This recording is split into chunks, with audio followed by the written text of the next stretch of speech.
You may have come across many videos explaining how electronic microchips are manufactured. Have you ever thought about the engineering processes involved before the manufacturing happens? Here is an introduction to how they're designed. This is a printed circuit board. This is how the microchips look from the outside and from the inside. A microchip is a complex electronic circuit made up of millions of blocks of electronic components called the transistors. These transistors are of the micrometer size, which is usually smaller than a bacteria. Ever-increasing consumer demand has constantly pushed the semiconductor industry to keep up with the Moore's law, resulting in the transistor size reduction to a few nanometers, which is smaller than viruses. An IC, or integrated circuit, is a synonym for microchip. There are various kinds of integrated circuits. One is the analog IC, where the real-world signals captured by the analog sensors can be directly computed upon. Although the analog ICs of today have become super sophisticated and powerful, in this video series we'll be focusing on digital ICs, where usually the analog signal inputs are first converted to a digital format. As its name suggests, digital ICs compute on discrete values, the 0 and 1 of the binary number system. This is because the field effect transistors are designed to either switch on or switch off, where, usually, a 5-volt reading indicates a logic 1 and 0-volt reading indicates logic 0, respectively. In contrast, we use the decimal number system in our day-to-day life, which consists of digits from 0 to 9. Using the transistor-based switches and the logic gates as the building blocks, incredible computation is achieved. The architect of the digital circuit designs the circuit for functionality and performance and tries their best to make sure that their high-level theoretical circuit design can perform the required functions. The biggest challenge begins when it comes to realization of the theoretical circuit in terms of logic gates. In the 1960s and 1970s, microchips were designed manually, with handwritten diagrams to connect each transistor. As you can imagine, this manual process was a cumbersome and error-prone one. As a new decade started, computationally powerful machines enabled software to bring automation in the circuit design process. Electronic Design Automation, EDA, software would let a designer to define the logic gate connections, after which the tedious job of layout design was undertaken by the software. The level of abstraction of design here was gate level.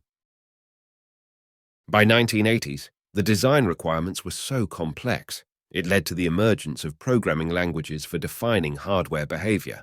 The most important driver to this advancement was to increase the level of abstraction for the designers. Now, teams of engineers can work together to define hardware in a more human-readable format. The level of abstraction of design here was data flow level, or RTL level. These hardware description languages rose to fame rapidly due to their user-friendly nature. The EDA software evolved in accordance with them too.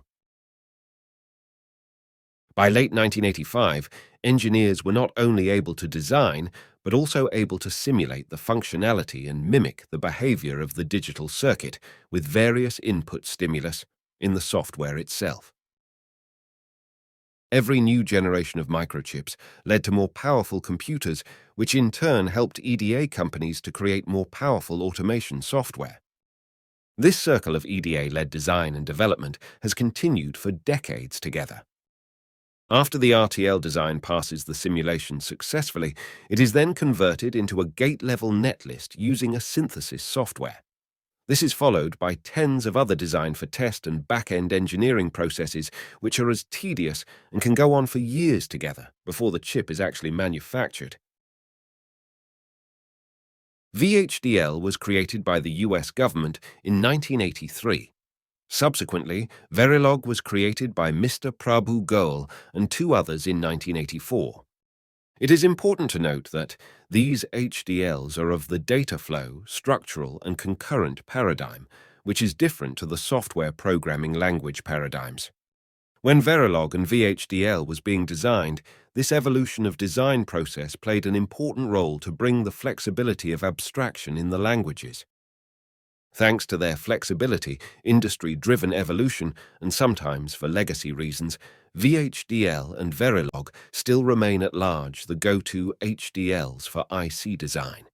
From the last 6 to 7 years, the industry has also seen the emergence of System Verilog language for the design of digital circuits. That brings us to the end of today's video. In the upcoming videos, we will dive deep into designing ICs using HDLs. This was a basic overview of this topic. Join me at the IISEED's Advanced Designer course, where I explore more deeper aspects of this topic. Here is a sneak peek of what you learn at the Advanced Designer course. There is truly a differentiating, industry-led approach that not only helps you to become a master of RTL design, but also prepares you to face interviews and get job-ready at premium semiconductor and design firms.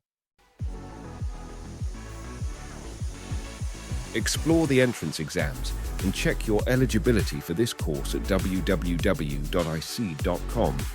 Thank you, and I will see you in the next one.